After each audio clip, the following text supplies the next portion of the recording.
Good morning, gang. And today we're gonna take our game up to the next level. We're gonna add some music, and we're gonna do some other cool stuff like add a scoreboard, and eventually we're gonna add these Goombas, but not today. But even more importantly, what we're gonna do is add something called a game class. So right now we've got our Mario class, we've got our coin class. What we're going to do is we're going to add game.js, and this is going to really help us keep track of everything. So we're going to get meta.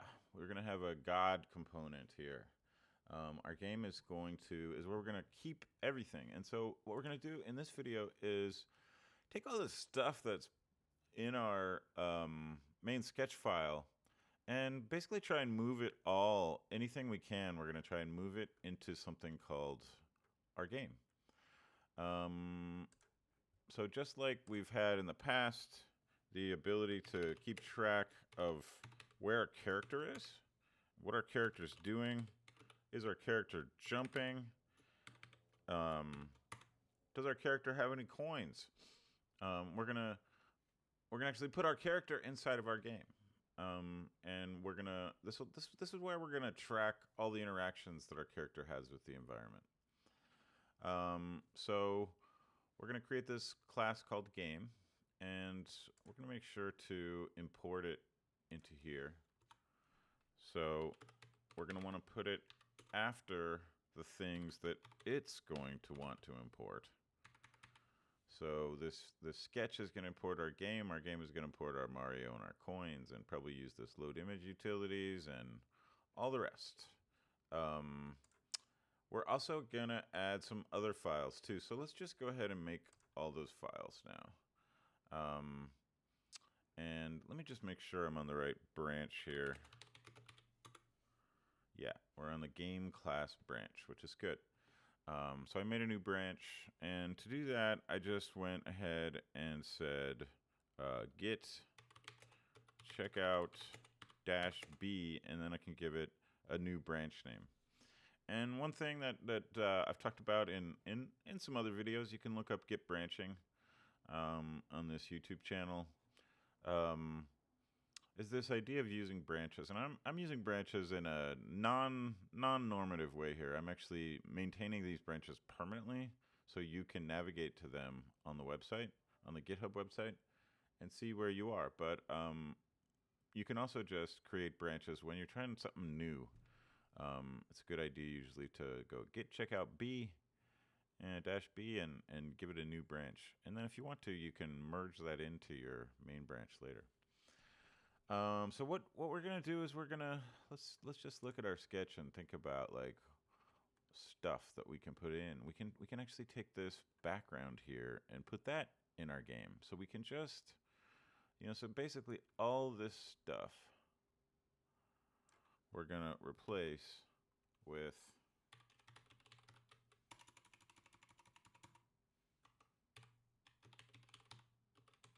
it really doesn't want to do that.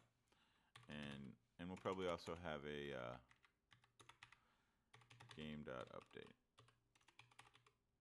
And the reason it doesn't want to do that is I don't have a variable named game right now. But so all this stuff I just took out is stuff that's going to go in here. But what I'm going to do, I think, is make this background be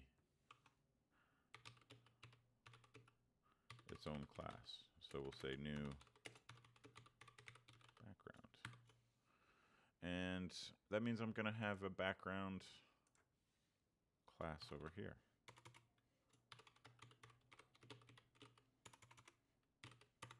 So we'll have class background.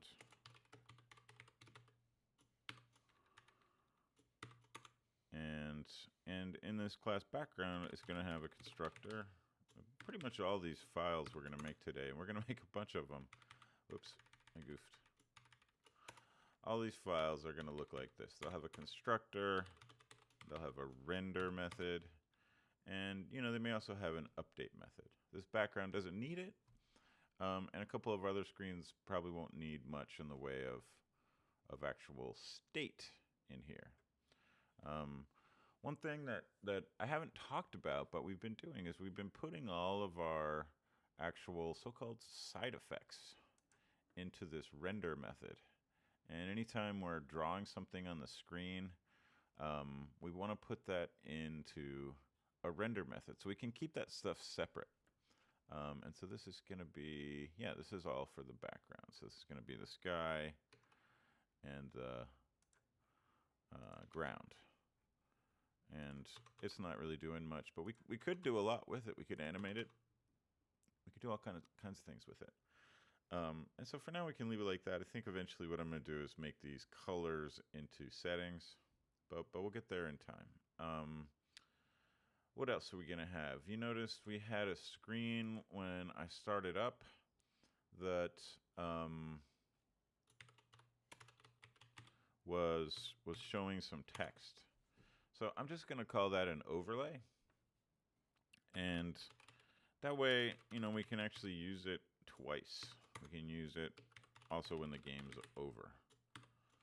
So where possible, I try to sort of generalize stuff. And then we can make more specific examples if we decide to. We're going to have a scoreboard. You saw there was that score up at the top. So we got that scoreboard. What else do we need?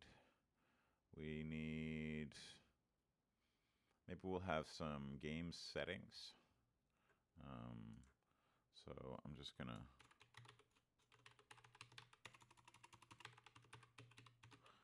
leave that in there, and we can drop stuff like the number of coins and whatnot in there. So I'm gonna come back to my sketch, and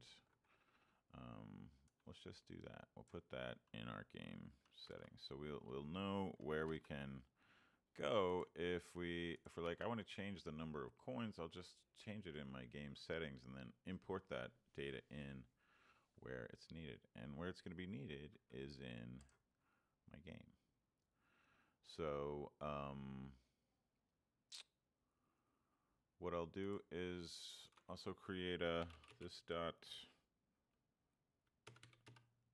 Maybe we don't necessarily need to have that be in there. Yeah, maybe we do.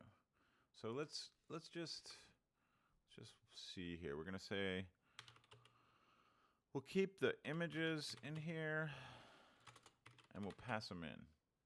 So we'll pass those in here, and we'll also pass in those sounds. We were hearing some sounds, so we'll say this dot sounds. So we're gonna basically try to keep most everything here in the game. And what we can do is bring this stuff in. This stuff's going to happen also in the game. And I'm just going to put it in here. We need to keep this in our preload because this needs to happen in this preload function. It's just the way that P5 works. But what we can do is after we preload, these will be available. We'll say let objects image and Mario image. Now, one thing that's great about keeping everything in a game is we don't have so many global variables, which are always very dangerous because they lead to unexpected behavior. But it's okay to have a few, just like as one of those songs I like goes, it's okay to cry sometimes. And I'm just gonna put these in place. So we'll have a theme song, a jump sound, we'll have a coin sound, and we'll have sounds. And we're gonna have a game. And you know, we can actually, this can be a const. This can be a const. And this can be a const if we want. and we can just set this equal to an array, equal to an array. And, you know, this actually we're going to leave as a let. Because what we're going to do is we're going to assign this to a value in setup. So we'll say game equals new game, and we're going to pass in the objects image, and which one did we pass in? Oh, you know what? We're gonna do this a little bit differently. We're gonna pass in images and sounds, right? Because we're gonna make these images and sounds. And I think I'm gonna actually say I'm gonna keep this as a let. It's just gonna make things easier, and it's gonna be fine. So what we'll do is this will be kind of nifty, and it's just something. Just another one of those like organizational things that I really like to do. I hope you'll like to do it too. So in our preload now we've got our objects image and our Mario image. And what I can do is say just images is going to be an object that's going to have a key called objects image, which we're going to set to objects img. And the nice thing about JavaScript is when the value of the thing, the key, so when the key and the value are the same, you can use this shorthand notation where you just say that. So now images.objectsImage is going to be this data. And I can also say Mario image. And a nice thing about using an object is we can use that key. So we don't have to remember which number of the array I stored that thing in. And I'm also going to go ahead and bring some sounds in. And I'm going to, these are on the GitHub. Would be the best place to get them. I think actually I'm going to go back and make sure that they're available from the starter, so that you should have these already, these sounds. And what you should have is a coin sound and a jump sound and a theme song. And I'm going to go ahead and, well, we'll just hold off on that actually. Let's just do images, and we'll just say sounds is just going to be an object for now. But so we can pass that in. It'll be just an empty object. But eventually we're going to do that same thing. And you can do that right now if you want to load those sounds in. So I'm going to pass in the images and the sounds to my game. And then in my game, I'm going to assign those to values. And we can now do the character setup inside of our game. So this hero.images and then this coin.images, we can also move that into our game. So you see we're just taking everything that's in this sketch and moving it into a game, so we can, so this stuff we're gonna have to keep here, but instead of Hero Mario now, this is gonna be game.hero. And one thing that's also nice about creating these increasing sort of like layers of abstraction is that if I decide to make another game now, where I want to have a jumping and running hero, it's not just going to be, it doesn't have to be Mario. I can just change the character pretty easily. So one of the things that's great about trying to separate out different kinds of sort of functionality in code is you can change out different parts of it much more easily. And just like we saw with this num coins, if I change this num coins value, then the number of coins everywhere is going to change. And a lot of things that relate to those coins will change. because I'm deriving other values from this value. And there's some other things we can put in this game settings too, like let's make a canvas width, and I'll set it to 1,000, and we'll make a canvas height, and we'll set it to 600. And I'm gonna make a sky color.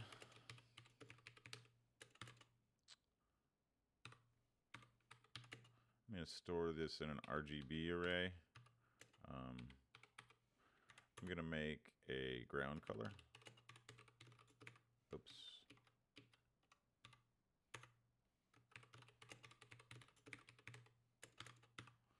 Now these, it's not that important in some ways that I do this, but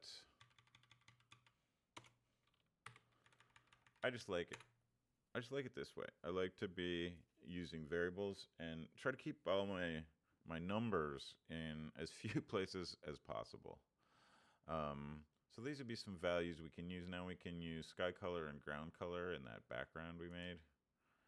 And we know this is going to be sky color. And this is going to be ground color. And this is going to be canvas width.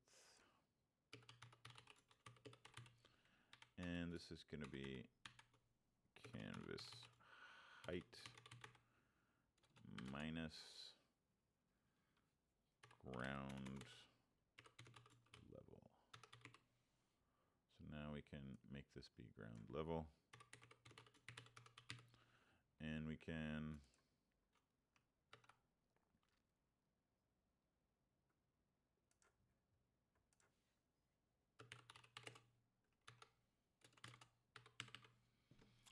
neat, huh? So now we can keep all these numbers in here, and if I want to change ground level, you can see how the ground level will change, but also the width of this, the Y position of this will change, but also this, which depends. We need this to be that distance from the canvas height, so that there's not there's not space at the bottom. So yeah, these are just things I try to do. And we could also move these up into this, but in this case, I don't see any great advantage to having this, because we're not gonna change this. This is gonna be pretty permanent. And I'm mostly just making this background so that we can clean up our game a little bit, and we can say this dot background equals new background. We don't need anything. And then in our game.render,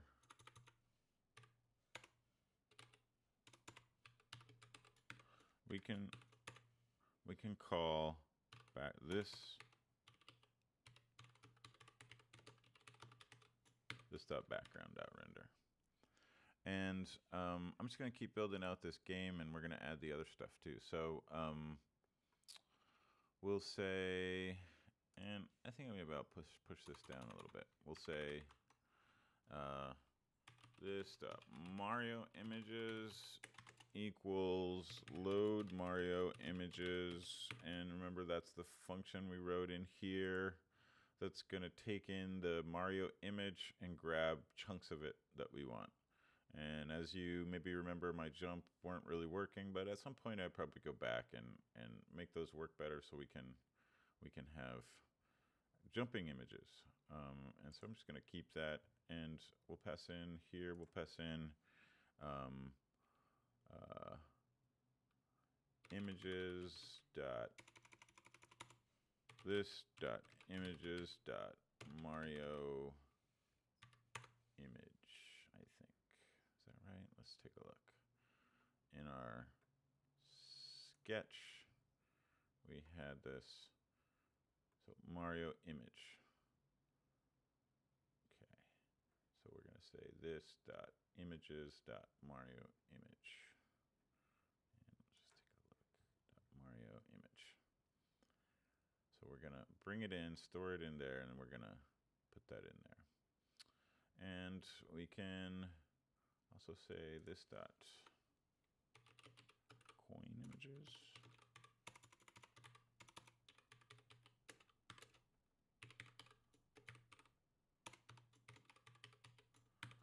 And this will be this dot images dot coin our objects image.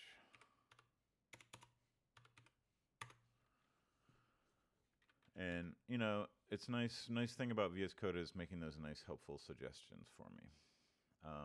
Now we'll eventually also be, you saw I made some Goombas, but we're gonna add those in the next class. We're gonna hold off on the Goombas, and we're gonna hold off on having to deal with that kind of energy in our life. So I'm gonna actually also have a hero, and for now I'm just gonna say that's gonna be null. And you know, I just like to initialize things to a empty values where possible. So we'll say this dot there, and I'm gonna say this dot num coins,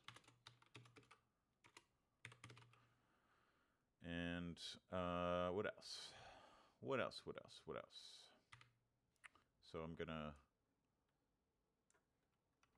just bring in that stuff there. And one thing we can do is also, sometimes I'll do this, is instead of having these separate constants, we could have those be an object.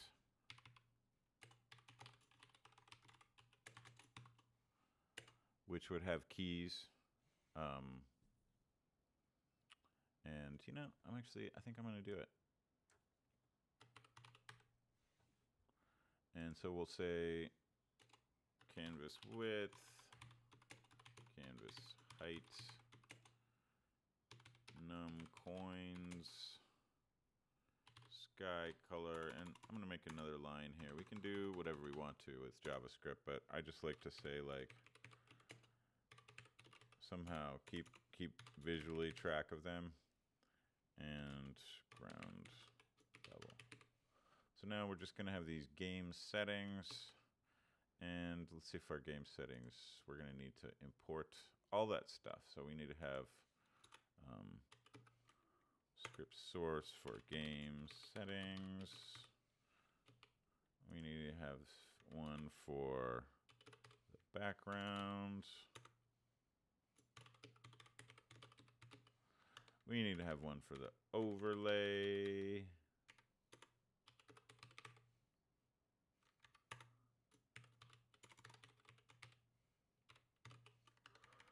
And we need to have one for the scoreboard. Now, I'm going to make the overlay, and then I'm going to end this video, and I'm going to ask you to make the scoreboard on your own and see if you can do it. But let's make that, well, let's actually go to back to our game. We'll say, now we can say here, game settings.numCoins. And that way we just know, like, that's coming from the game settings file. And we can do that in here. We'll say, where were we? Background. In here we're saying,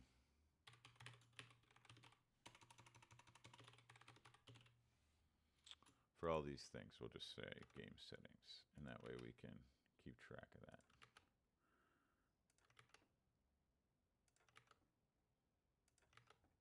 All right, so now we've got our background. We're rendering our background. We need a few other things. And you know what? I'm not even going to make the overlay in this video.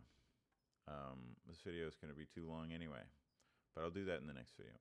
Let's see. What we're going to do is say this dot started equals false. This dot over equals false. So we'll have a game started and a game over, and these are going to be the main states of our game. And depending on whether a game is over or not, we can choose what we want to render. So we'll say in our render, we're rendering our background.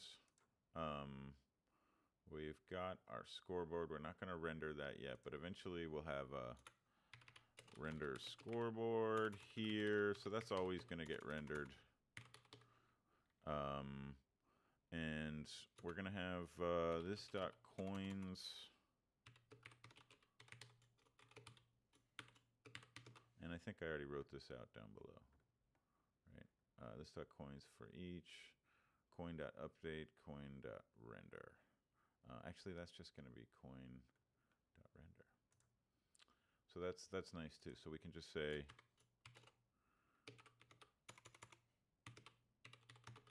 and I always like to try and separate out this, like I was saying, all of the renders go in the render and all the updates go in the update, which is just a nice way to separate out the different things that your program's trying to do, and making modifications gets a lot easier if you can do that. Continuing on in this render, we're gonna do something. So the coins we're always gonna render, but remember, if a coin has, oh, we haven't done that yet, but eventually we're gonna have a this dot collected equals false. We're gonna say if this has been collected, or we'll say if not this dot collected, then we're gonna do this. So we're gonna start in this video. Now that we're getting this game, we're gonna start thinking about conditional rendering. So once this coin gets collected, we won't render it anymore. And similarly in our game, we're gonna always render those coins, but if they've been collected, they won't show up.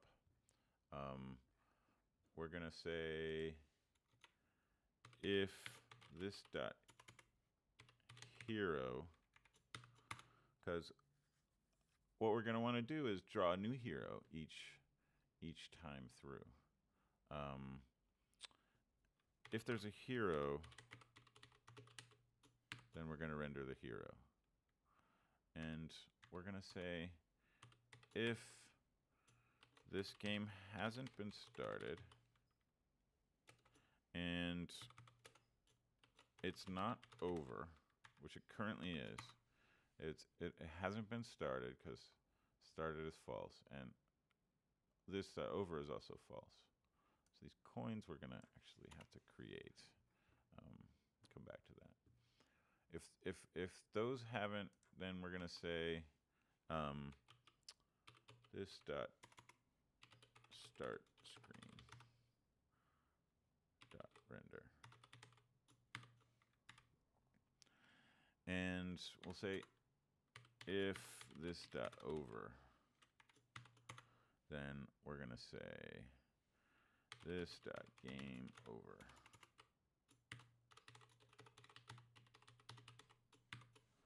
Right?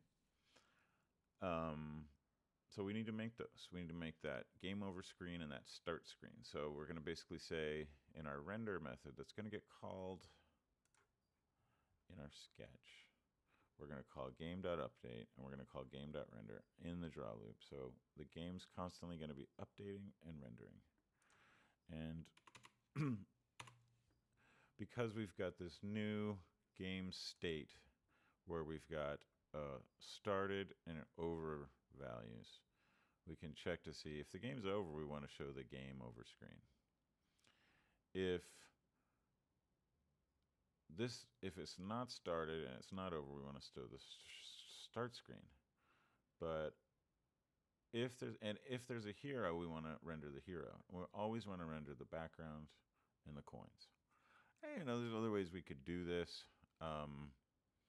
but this way will work okay. And in these videos, a lot of the choices I'm making here are just like, how can we do this like reasonably well without too much complexity? I did link on the course syllabus to a really nice series of videos where someone creates Mario with a great deal of complexity, but it just seems like a little too much complexity, maybe. And we'll just say, actually, we'll come back and do this stuff here where we're updating the games. If we're gonna, this will be our game over state, but we don't need to do that yet. What we need to do instead is think about updating our coins. Where do we put this coin update that we had before? And where do we put this hero update? So that's going to go here and update. And we'll say if the game's been started, then we're gonna that's when we want to update both our hero and all of our coins. And updating our coins is how we're going to get that animation to be happening on the coin animations. We could also always render the coin blinking animation if we wanted to.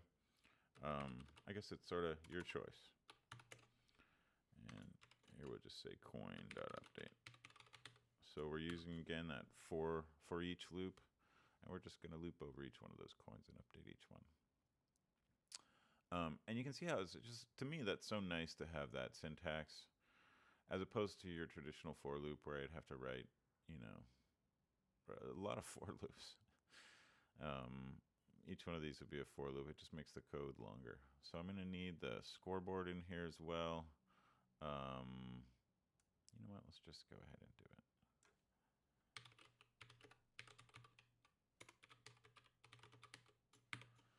So we're going to have now these other things we need. We need our coins, and it's a great place to initialize our coins. So our coins is going to be this. And we've got some numbers there. So what I could do is put those in the game settings as well. So let's call this coin level.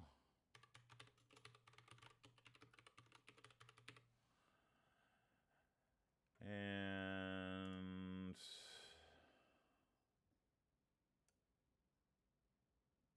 let's set this to coin width, coin size.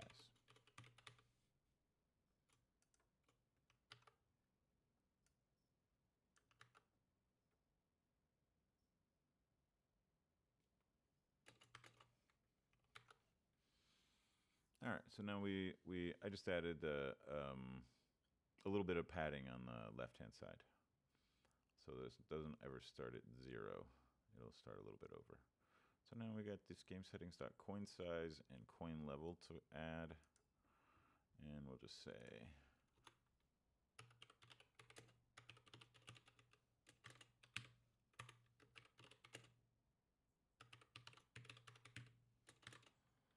I forget if that was 200. Let's make it a little more challenging. And we'll say coin size, coin level. Neat. So as I'm going through, I'm just going through and also cleaning up this code just a little bit. So you can see this is how I like code to look without all those hard-coded numbers. And I know where all my hard-coded numbers are. So this is gone. This is gone. This is gone. And we need this hero Mario. And these are gone. And check keys is still. Where are we going to put check keys? I think we're going to put check keys in here. So we're going to bring that back. Because we need to check those. And that's not really part of the game. It is, but it isn't. So we're going to call this function here in the draw loop. And what else? We need to make our new Mario hero, and we're going to update. We're already doing that. So now, where do we make our Marios is kind of an interesting question. And you know, one thing we can do is just make our Mario right in here. But I think it's better to think about the fact that if we've got a Mario at the end of the game and he's just died, we could end up in a situation where if he dies by a Goomba, and the Goomba, and then he gets respawned in the same place, and the Goomba gets respawned in the same place, he's just going to be immovable forever. So I think it's a little bit better to actually not have our hero start right away, but have our hero start when some kind of init sequence happens. So let's just go ahead and make something like that. We'll say init, and we'll say, for now, we'll just say this dot init. And in here we can, you know what, maybe we'll just do our coins in there too. We'll say like this.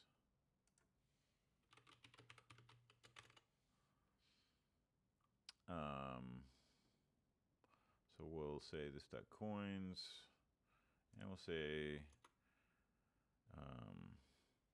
this dot hero equals this stuff. And you can already see with these numbers being here, you know what I'm going to do. I'm going to say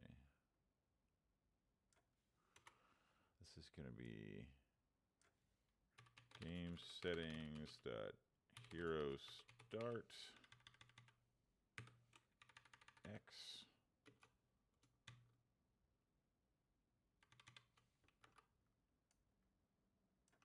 y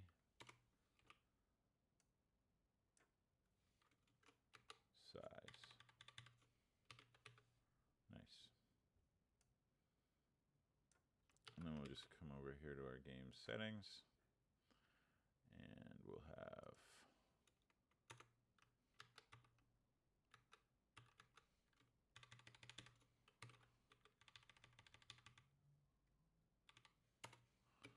now, you know, you might find this to be more work than it's worth, and that's legit. That's your decision. You know, something we can do here, maybe that'd be smarter actually, is to just do this.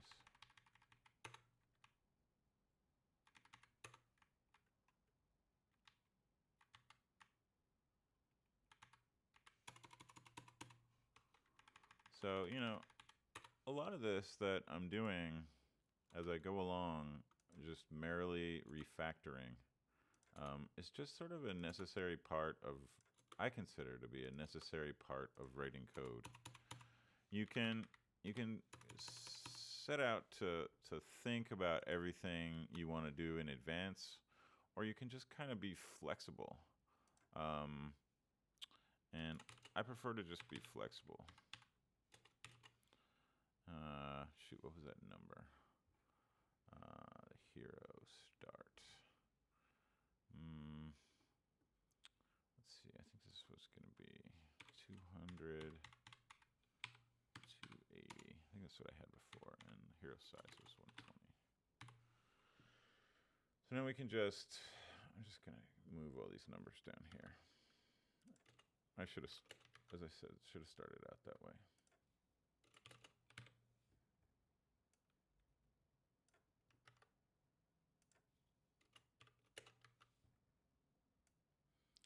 But part of, for me, like part of the fun of making these videos is just keeping them real, and showing you that like what it actually looks like for me to build something. And the ground level should be 400. These need to move up.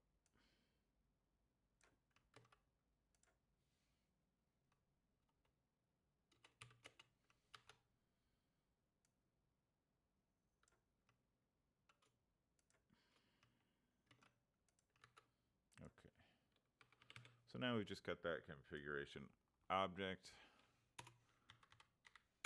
and we can just store them all as keys. And I don't know why I didn't think of that right off the bat.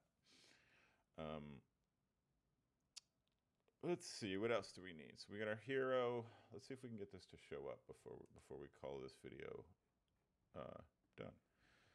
So I'm gonna just. All right. Oh, whoops! I just closed too many files.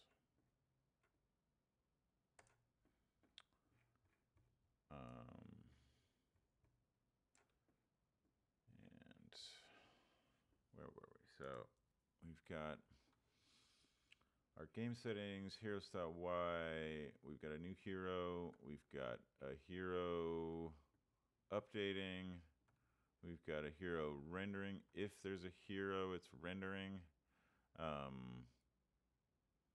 Since we've got that in init right now, I think there's always going to be a hero. Let's just see if we get any errors.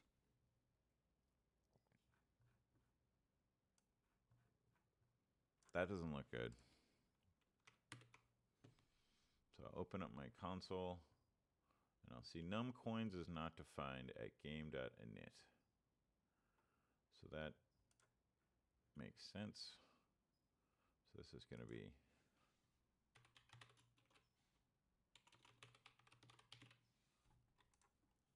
game settings.numCoins. Now we've got this. Cannot read properties of undefined reading render at game.render. And so this .background.render is a new background. That should be there. This .scoreboard.render is not there. So I think in the next video, that's what I'm going to do is make this scoreboard. And I'm going to pause I'm going to actually just go to the next video now. But maybe before you start watching it, maybe see if you can create this scoreboard, or at least start creating it, with what you think needs to be in there. And I'll be back in a minute to